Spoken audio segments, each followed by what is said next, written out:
हमारे देश में ज्यादातर राज्यों में राजनीति जाति और धर्म को ध्यान में रखते हुए की जाती है, जो कि किसी से भी छिपी नहीं है। ऐसे में देश में अब एक नया विवाद छिड़ गया है।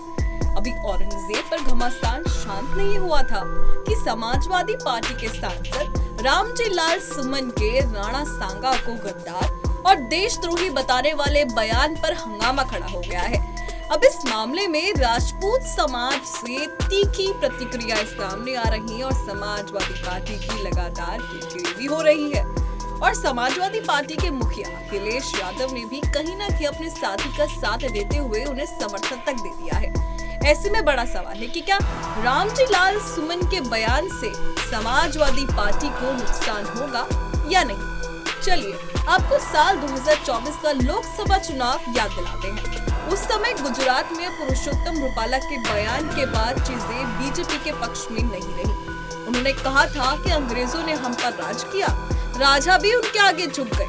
उन्होंने उनके साथ रोटियां तोड़ी और अपनी बेटियों की शादी उनसे की। हालांकि दलितों पर सबसे ज्यादा अत्याचार हुआ, लेकिन वो झुके नहीं। रूपाला के इस बयान के बाद गुजरात से लेकर यूपी तक बवाल मच गया था।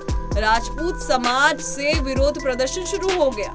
बाद में हालांकि रूपाला ने अपने बयान के लिए माफी भी मांग ली, लेकिन तब तक बहुत देर हो चुकी थी। बीजेपी से मुख्यमंत्री योगी आदित्यनाथ, राजनाथ सिंह, संजीव बालियान लगातार कोशिशें करते रहे, लेकिन चीजें हाथ से निकलती चली गई और चुनाव नतीजे में इसका असर साफ देखने को मिला।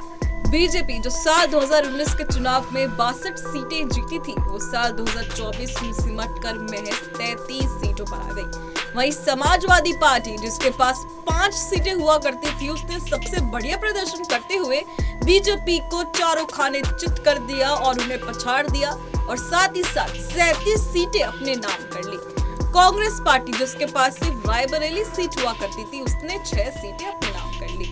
बीजेपी को मुजफ्फरनगर, कौशाम्बी, प्रतापगढ़, जौनपुर जैसी सीटों पर तगड़ा झटका लगा, जिसमें राजा भैया की नाराजगी का असर भी दिखा। कुंडा के आसपास की सीटों पर राजा भैया का खासा प्रभाव है।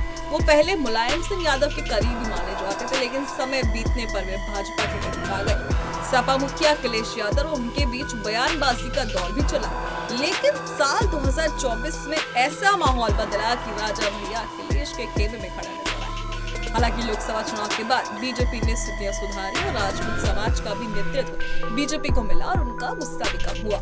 इसका असर विधानसभा उपचुनाव में भी दिखा। ये चुनाव योगी आदित्यनाथ की अगुवाई में लड़ा गया और बीजेपी ने 10 में से 8 सीटें अपने नाम कर ली। और अब औरंगजेब विवाद पर भी समाजवादी पार्टी की लगातार गिरगिटी हो रही है। उनकी पार्टी पे से जो लोगों का विश्वास है वो लगातार घटता हुआ जा रहा है। अब जाहिर है कि सपा सांसद रामजी लाल सुमन के बयान को हल्के में तो बिल्कुल नहीं लिया जा सकता है। अब ये देखना होगा कि अखिलेश यादव इस स्थिति से कैसे निपटते हैं। बहरहाल राणा सांगा के विवाद पर आपकी क्या टिप्पणी है, हमें कमेंट सेक्शन में कमेंट कर जरूर बताएं और देश और दुनिया के तमाम खबरों के लिए आप देखते रहें पंजाब केसरी.com।